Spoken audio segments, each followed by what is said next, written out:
For the past 2 weeks, I have been in Montreat, North Carolina, serving as the keynote speaker and leader for the Montreat Youth Conference, which means that I have been with over 1,300 high school students who represent very diverse churches from all over our denomination. We came together to unpack a theme of planting peace, which means how do we partner with God's hope for shalom, which is a completeness, not just for me, but for all people and for all things, even the people who disagree with me. How do we help each other lean into our completeness and work together to be a better representation of God's hope for our churches, for our communities, and for the world?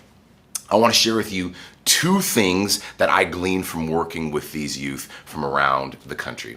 The first one is that the young people in our churches are very excited for a life of faith that has meaning and that has impact. They want to know what Jesus is calling them to do. How do they navigate hard relationships that they find in their friend circles? How do they make sure that they're on the right path of living into the full being that God has created them to be? They want a faith that is relevant, that gives them the tools to navigate through life. They do not have the same questions, issues, hang-ups that my generation and what I assume the generation above me might have had in the church. They want to follow Jesus authentically.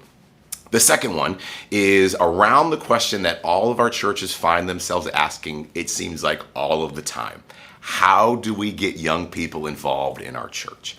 Well, the first posture we should take is one of listening, and listening with fully open ears, of zero judgment or expectation. What do the youth of our church and of our communities want to know about the divine? How do they want to encounter Jesus in their day-to-day life? Because it is going to look very different than it has before. They are facing different issues and problems and opportunities than any of us have ever faced before.